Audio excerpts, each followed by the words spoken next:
Bagaimana kita bisa keluar dari jebakan 40% itu? 40% anak orang miskin tetap akan miskin di masa tuanya. Apa yang harus kita pelajari? Apa yang harus kita lakukan?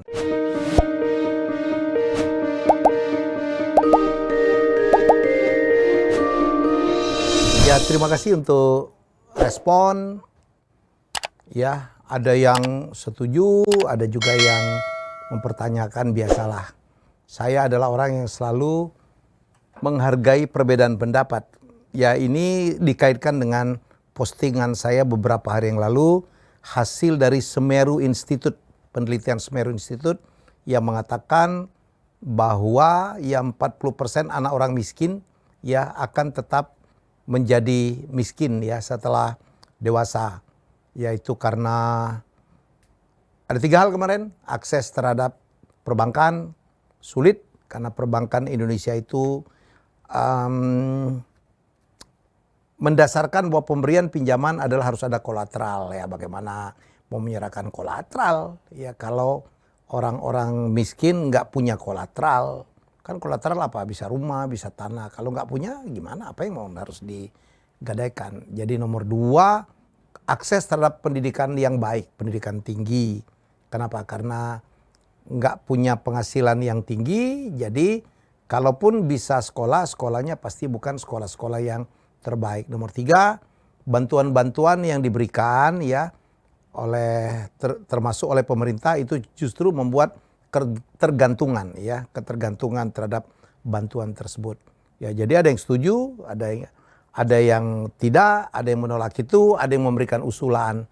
Hari ini saya akan mencoba merekap ya untuk lebih mendramatisir ya bahwa fenomena ini ya fenomena dunia ya. Jadi ini ada penelitian dari Oxfam Internasional, satu lembaga internasional. Ini gila menurut saya. Bayangkan 1% populasi dunia itu menguasai 82% kekayaan. Ya, wih gila. Jadi 82% dari kekayaan dunia ini hanya dikuasain oleh 1% penduduk. Sekarang kan ini memang penelitian tahun 2018, tapi saya pikir asumsi kita tidak jauh berbeda lah. Ya, jangan-jangan dengan fenomena COVID kan kita tahu ya, orang kayanya makin banyak, makin meningkat, tetapi orang miskinnya meningkat lebih banyak lagi. Angka ini berubah atau tidak berubah, ya, itu menurut saya patut kita cermati.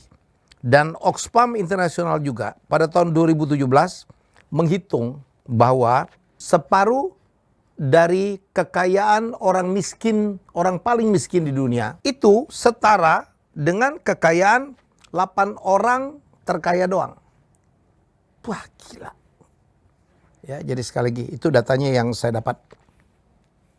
Ya, kekayaan dari separuh orang miskin di dunia sama dengan kekayaan 8 individu terkaya doang.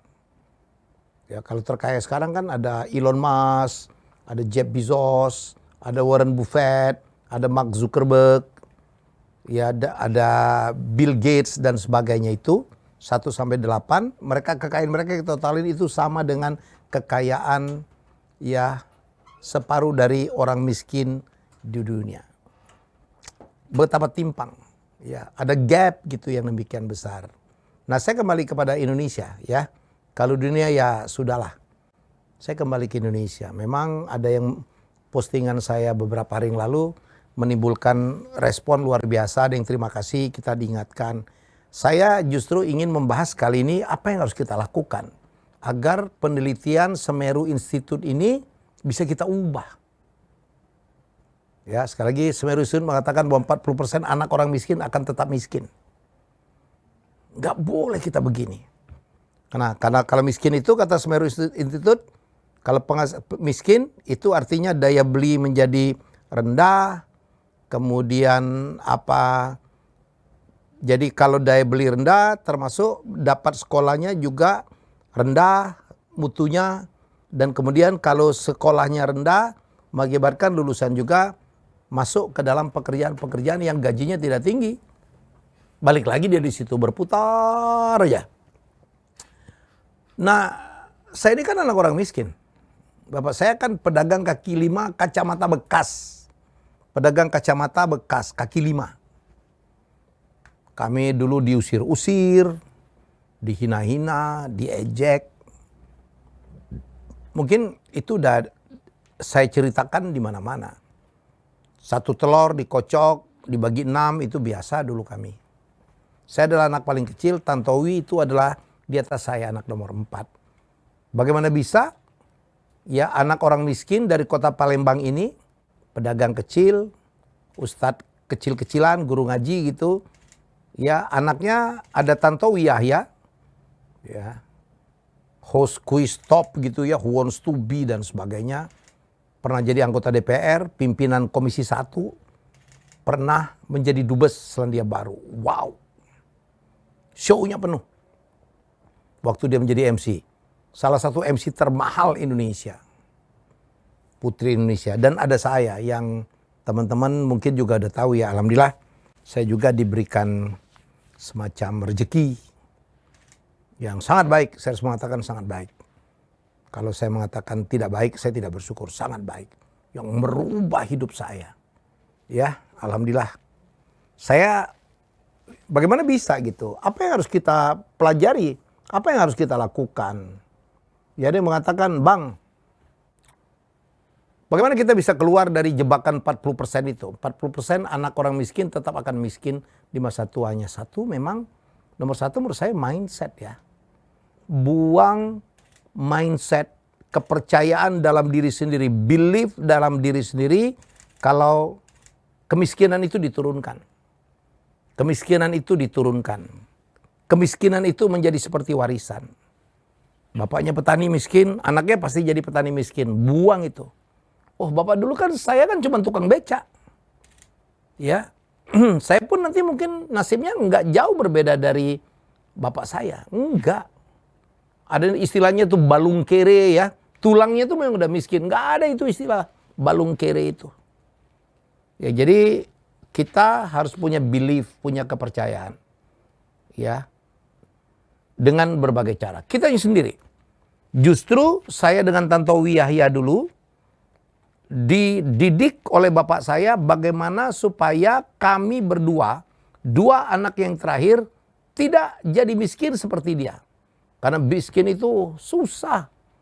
Dihina, ditolak, tidak mendapatkan fasilitas terbaik. Ya. Jadi kita harus yakin. Lawan itu. Sekali lagi tidak ada kemiskinan yang diwariskan. Tidak ada istilah balung kiri. Lawan itu. Ini masalah mindset. Ya, lagi-lagi nih keloa. Law of attraction. Kalau kita ingin kaya, kita harus percaya kalau kita bisa kaya. Camkan itu. Ya, dulu kakak saya, Tantowi itu kalau mau perpisahan biasanya kita mengisi album kenangan ya. Nama, tempat tanggal lahir, warna favorit, cita-cita. Cita-cita Tantowi itu pengen ngetop. Top dia. Saya dulu karena saya lebih menderita dari Tantowi waktu kecil ya. Lebih banyak dihina. Ya. Saya dulu nggak sadar nulis pengen kaya. Sedemikian pedihnya menjadi orang miskin. Itulah so, pengen kaya, pengen kaya, pengen kaya. Saya sugesti diri saya. Tapi saya mimpi untuk kaya. Tapi tidak berhenti dengan mimpi aja. Itu harus dibarengin dengan usaha. Belajar. Kemudian mencoba untuk menjadi pedagang. Menjadi pengusaha. Saya dari SMA aja udah dagang loh. Saya dulu jadi ketua OSIS. Saya dagang pin tuh. Ada emblem, apa pin gitu. Pin lah ya namanya. Ya, itu saya dagang tuh. Saya beli dari mana? SMA Negeri 1 Palembang, saya jual. Wah, banyak banget saya dapat duitnya. Waktu saya kuliah di STAN, gaji saya kan kecil. Kecil banget. Saya dagang apa? Saya dagang fotokopian. Ya, saya ketua kelas. Jadi tiap kali dosen punya diktat baru, dia kasih saya, ketua kelas, Mi, ini tolong suruh teman-temanmu fotokopi. Kami dulu kan pegawai negeri semua. Ya, punya gaji. Dan saya ketua kelas. Saya tuh bisa ya, waktu itu, hey, siapa yang mau minta mau fotokopi ini, silakan tanda tangan di daftar absen. Mereka tanda tangan, artinya mereka setuju. Saya dulu akhirnya ya dipercaya oleh tukang punya fotokopi namanya Sunardi. Saya nggak tahu orang ini masih hidup atau tidak. Ini orang menolong saya. Dia bilang, Mas Helmi, nguntungin nggak? Enggak, saya bilang. Enggak. Ya, untungin dong. Naik dikit-dikit. Kan saya dulu masih pakai motor loh. Kan wajar itu. Dapat ini, ada naikin markup dikit, wajar. Enggak akhirnya. Ya. Akhirnya apa yang lakukan? Sunardi itu memberi saya komisi. Gede loh. Bayangin satu angkatan saya itu 100 orang. Diktat segede-gede ini, saya dikasih komisi. Terus waktu ada tes masuk stan kan ada soal-soal. Saya fotokopi tuh. Seluruh Indonesia tuh orang-orang yang mau tes tingkat 4 masuk stan, mesen fotokopinya di saya. Sejak itu saya bilang, ternyata enak juga ya berdagang ini. Dan saya itu lebih hebat lagi. Sunardi itu karena dagang itu kan butuh kepercayaan ya. Jadi kamu tidak mungkin bisa sukses kalau kamu tidak dipercaya orang. Tidak dipercaya oleh klien, tidak dipercaya oleh pembeli, tidak dipercaya oleh supplier. Saya dulu saking saya bisa dipercaya, itu Pak Sunardi itu bayarnya belakang loh. Bayarnya belakang pada saat teman-teman saya udah gajian dan saya potong langsung tuh ke juru bayar gaji. Ya, dan dari sana saya baru setorkan. Tak punya modal. Itulah awal yang membuat saya akhirnya bisa menjadi pengusaha seperti ini. Karena dari umur berapa ya? Itu 20 awal, itu 21. Ya, saya masih kuliah di stan, saya udah menjadi pengusaha. Dan ilmu yang sama juga dilakukan oleh Pak Herul Tanjung, yang juga pedagang fotokopi pada saat beliau kuliah di Fakultas Kedokteran Gigi UI. Dia dulu sampai punya mesin fotokopi loh. Mbak Ita Lestari, ya murid saya yang punya lebih dari 29 klinik gigi FDC itu juga hal yang sama. Jadi, nah ini juga sekaligus memberikan inspirasi menurut saya, kalau kita mau merubah nasib jadi dari orang miskin menjadi kaya, mau nggak mau itu adalah menjadi pengusaha, menjadi entrepreneur. Ya, itu yang kita lakukan. Mas Helmi, Bang, mana? Kita orang miskin nggak punya modal. Cari, mulailah dari kecil-kecil.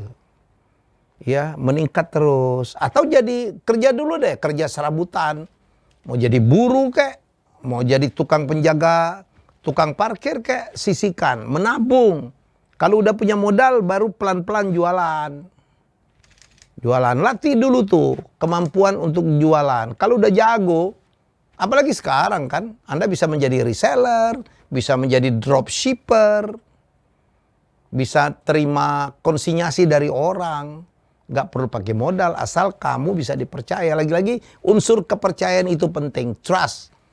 Makanya unsur ketiga itu saya lompat dikit. Kita harus punya attitude, harus punya perilaku yang bisa dipercaya.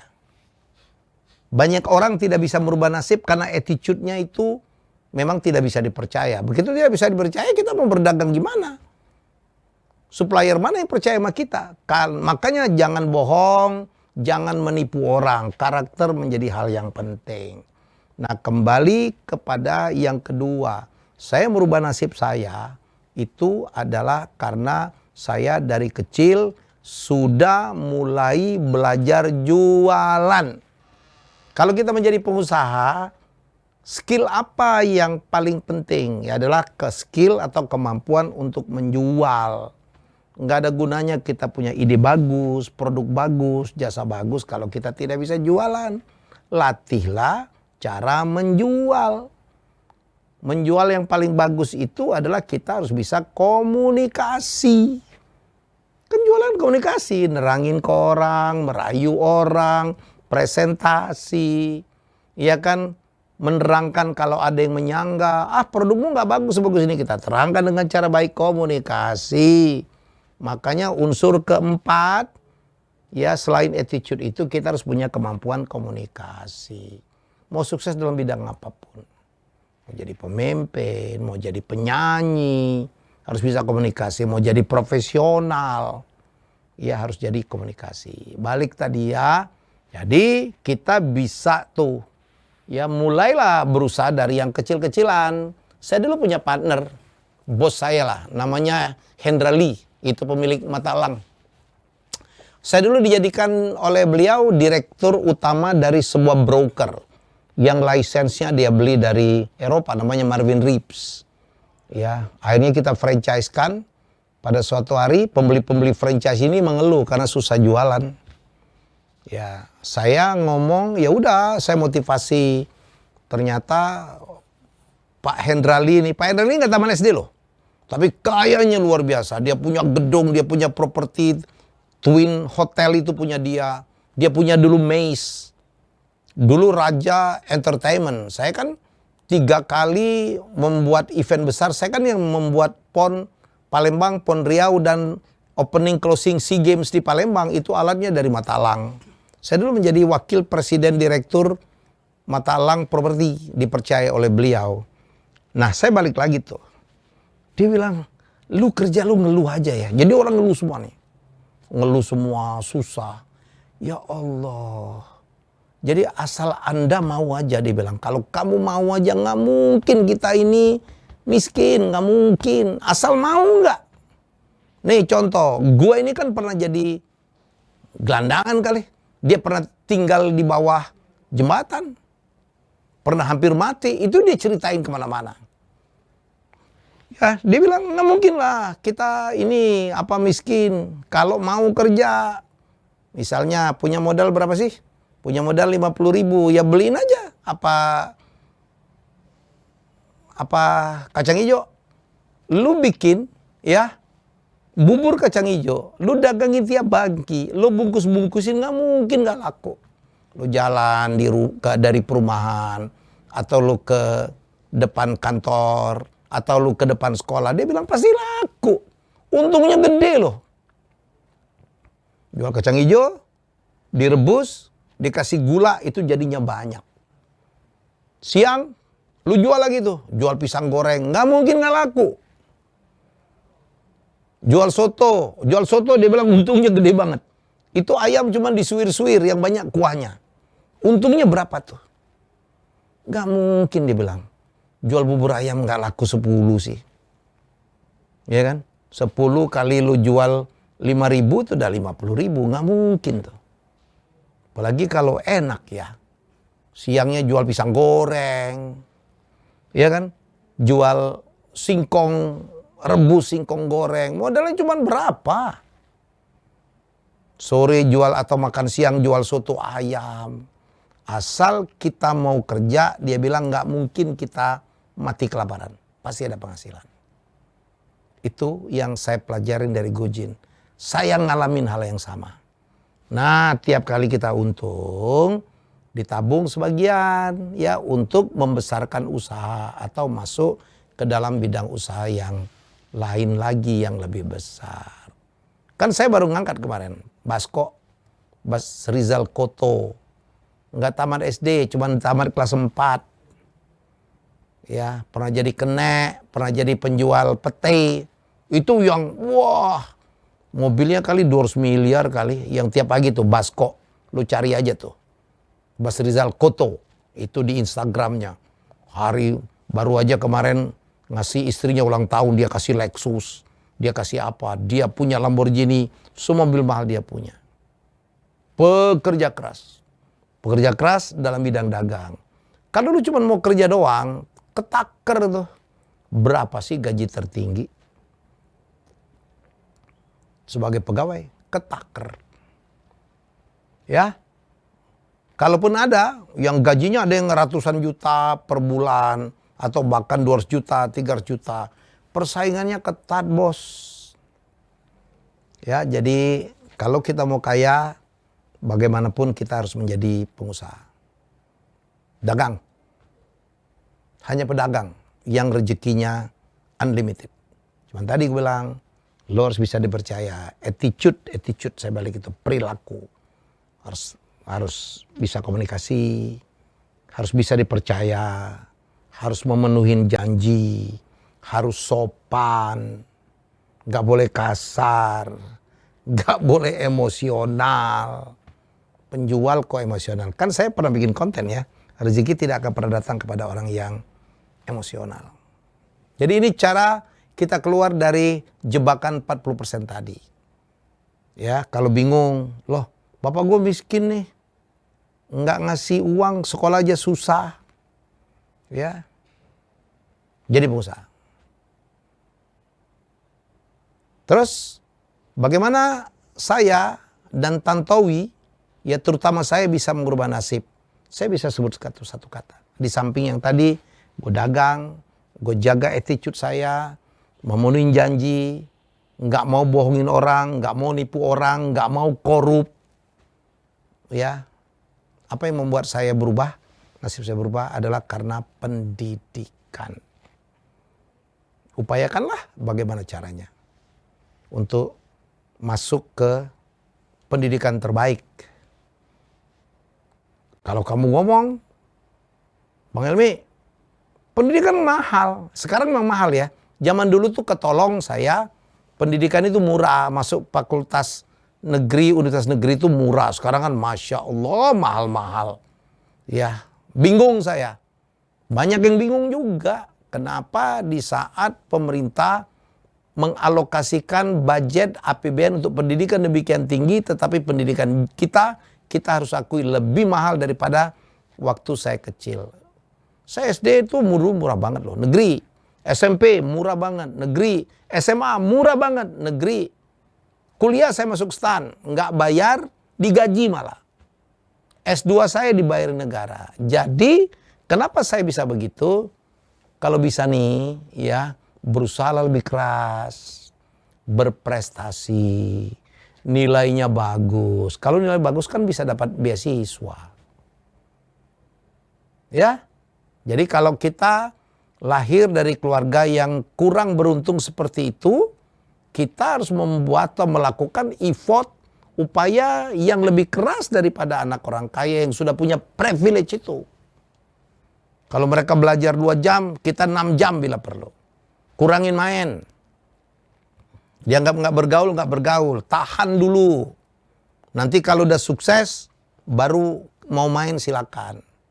Ayah saya dulu, almarhum Haji Muhammad Yahya Matusin, punya satu kata ajaib yang dia upayakan betul. Anak-anakku, saya upayakan betul untuk saya jalani. Tanto juga. Ngomong cuma satu. Anak-anakku, bahasa Palembang nih, jangan terdulu belaga. Jangan keduluan gaya. Maksa diri gitu. Ya, belum punya apa-apa, udah. Apalagi sekarang kan, kredit card gampang, apapun gampang. Ada pinjol lagi. Terjebak utang hanya untuk membeli sesuatu yang sebenarnya secara pendapatan belum bisa kita. Jangan maksa diri. Ya, jangan besar pasak dari tiang. Itu yang perintah bapak saya itu, jangan terdulu belaga. Kalau kita belum mampu untuk megang kredit card, jangan. Jangan terjebak pinjol. Korbannya banyak banget. Apa sukses itu dipersiapkan. Dan step by step. Jangan melakukan percepatan-percepatan yang tidak wajar. Apalagi sampai merugikan. Ya, jadi ini penting banget. Kayak saya, lama-lama nyampe juga. Lambat sih, tapi mantap. Begitu udah nyampe, alhamdulillah. Saya 3 kali kalah pilkada, dipecat dari situ. Gak tumbang saya. Alhamdulillah rezeki saya naik terus. Kenapa? Saya barengnya dengan karakter. Gak mengeluh, gak marah, gak baper, gak emosional. Ya, jadi sekali lagi, kalau mau merubah nasib, pendidikan. Upayakan tuh. Pendidikan mahal, cari yang gratis. Pendidikan mahal, cari beasiswa. Nah, untuk mendapatkan beasiswa harus pintar, nilai harus bagus. Upayakan. Ya. Kalau nggak mentok juga udah. Jadi pedagang. Belajar itu bukan saja akademis, baca buku, ikut seminar, kan banyak seminar gratis. Nonton YouTube, makanya nonton YouTube yang ada faedahnya. Jangan nonton yang unfaedah doang. Yang lucu-lucuan boleh lah sekali-sekali, tapi cari ilmu. Banyak juga ya orang yang sekolahnya cuma tamat SD kayak udah basko, cuma tamat SMA tapi kayaknya wallahu alam. Memang secara akademik dia tidak menunjukkan pintar karena mungkin ada keterbatasan, orang tuanya miskin dulu, nyekolahinnya nggak bisa. Tetapi dia punya kecerdasan, smart gitu. Dan dia terus mengejar ketertinggalannya. Walaupun secara akademis cuma tamat SMA. Tapi ilmunya udah lebih dari S3 kali. Apa lebih S3? S7 kali. Banyak orang kayak gitu. Diajak diskusi nyambung. Ya, jadi gitu. Nomor berikutnya. Saya lupa nomornya ya. Ada juga mengatakan, kalau kita mau keluar dari jebakan kemiskinan, merantaulah. Saya mungkin begitu ya. Saya dengan Tanto kan, dulu ayah saya menggadaikan rumah kami agar 2 anak yang terakhir bisa sekolah di Jawa. Dan dia tidak pernah berkata, nanti kalau udah selesai pulang ya bangun kampung. Tidak. Kenapa ya? Ada fenomena, dan ini di berbagai tempat, bahwa perantau lebih sukses daripada orang setempat. Ya kita terus terang aja ya. Bukan ngebanding-bandingin suku lah.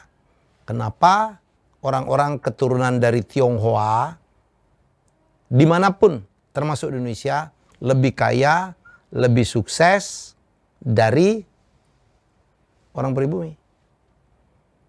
Wah, udah menanggapin ini, wah ini rasis. Enggak lah, kita harus belajar dari orang. Kenapa mereka lebih sukses? Karena mereka perantau. Orang Palembang aja, saya kan orang Palembang. Orang Palembang di luar Sumatera Selatan sukses-sukses. Ada yang jadi pejabat, ada yang jadi pengusaha, ada yang jadi artis. Ada yang jadi direksi BUMN, ada direksi eksekutif di banyak tempat, di politik. Kenapa? Karena mereka adalah perantau.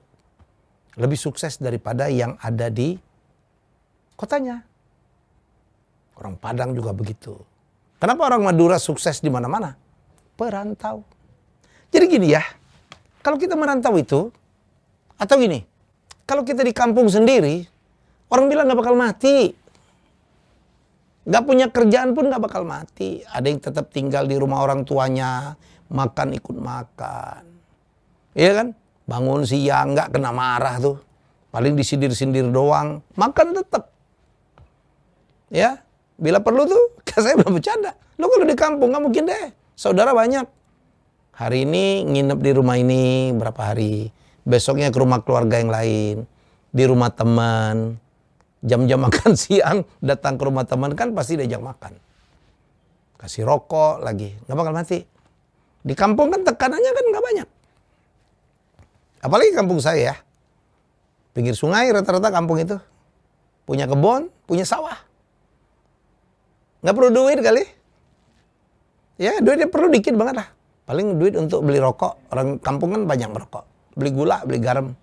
Ikan tinggal mancing. Ya. Padi tinggal panen. Buah-buahan tinggal metik. Ayam punya di belakang. Orang Maluku juga begitu ya. Punya pohon sagu gitu. Waduh. Tiap rumah punya pohon sagu ya. Nyadap sendiri lah ya. Jadi tapi kalau kita di rantau nggak bisa lo kayak gitu. Kalau lo nggak punya duit ya nggak makan mati lo. Ya, makanya orang Madura kan sukses di mana-mana karena mereka perantau. Oh dahsyat. Perantau selalu bekerja lebih keras dari orang lokal. Jadi kalau kita lihat di kampung kita ya kita berasal dari keluarga miskin, merantau deh. Tahan tuh. Penderitaan, perjuangan, dihina orang, gagal. Dikatain orang, tahan tuh. Dari situ perjuangannya. Ya, nah kita juga berharap ya kepada para pemangku jabatan. Kalau bisa, bagaimana kita mengatasin. Kalau minjam itu nggak harus collateral base kali. Diupayakanlah ada cara. Mungkin dengan cara syariah atau apa ya. Bagi keuntungan atau apa. Kalau mentok-mentoknya di collateral base yang dapat pinjaman hanya orang-orang kaya yang punya jaminan. Saya tahu ada KUR ya, diperbanyaklah atau diperbesar nilainya. Tapi jangan lupa kalau dapat pinjaman itu harus dikembalikan, dipertanggungjawabkan. Hati-hati loh dengan utang. Pernah dengar nggak ya? Utang itu kan memberatkan, malah menghalangin kita masuk surga tuh. Kamu tanya dengan kiai-kiai. Pernah lihat nggak kalau penguburan nih jenazah gitu, ahli waris kan nanya, apakah almarhum atau almarhumah punya hutang? Tolong beritahu kami. Ya kan itu kan? Ya itu artinya apa tuh? Ya, nggak boleh tuh. Utang tidak dibayar, nggak boleh. Ya, kalau bisa diikhlaskan, tolong diikhlaskan, terima kasih. Kalau tidak bisa, tolong beritahu kami. Kami akan bertanggung jawab. Saya pikir di beberapa agama pun juga begitu ya. Itu hukumnya berutang. Jadi makanya jangan sampai kita kena jebakan utang, kena pinjol. Ya, jadi mungkin bukan saja pemerintah ya, saya pikir mungkin perusahaan-perusahaan dengan CSR-nya, membantu UKM, tidak saja dibantu dengan pinjaman, ya tidak saja dibantu dengan dana, dibimbing juga, bimbing yang tepat, ajaran sesuatu yang dibutuhkan, dan setiap daerah kan lain-lain. Nomor satu itu, kan itu menurut Semeru Institute, akses perbankan yang repot untuk orang miskin. Jadi untuk yang mau jadi pengusaha, entrepreneur gitu, wira swasta, butuh dana, nah ada. Tidak terlalu collateral base. Ya, oke. Nomor 2 pendidikan. Kita berharap betul bahwa pendidikan sekarang itu kalau bisa jangan semahal inilah. Ya, kita carikan upaya pendidikan yang itu tidak mahal. Gimana caranya? Subsidi kayak. Ya. Memberikan beasiswa sebanyak mungkin kayak. Zaman saya dulu waktu kuliah nggak mahal loh.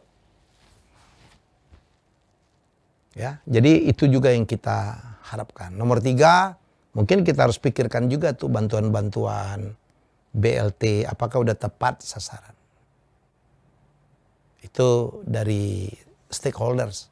Kita berharap kepada teman-teman di swasta, mungkin bisa juga mikirkan gitu ya. Ada proyek berbagi. Saya kan sekarang lagi bikin proyek bagi-bagi buku. Kenapa? Ini rawan juga. Bayangkan 274 juta penduduk, buku yang dicetak cuma 2 juta doang. Artinya satu buku untuk 100 orang lebih. Gimana kita mau pinter? Udah stunting. Stunting itu kan pengaruhnya ke IQ. Tahu nggak? Ada rankingnya. Dari 11 negara di Asia Tenggara, kita nomor 10 loh IQ-nya. Jauh di bawah Singapura, di bawah Malaysia. Kita di bawah kita cuma Timor Leste. Ini juga penting nih ya. Stuntingnya kita perbaikin supaya kita punya IQ yang makin tinggi. Terus diberi asupan bacaan. Literasi kita rendah banget. Dari 72 negara yang di survei literasinya, kita juru kunci loh. Nomor 71, hanya di atas Botswana. Ya, yang lain sih mungkin kalau kita mau keluar dari jebakan kemiskinan untuk menjadi orang sukses, orang kaya, ingat itu yang tadi, attitude. Mindset juga. Mindsetnya harus mindset kaya.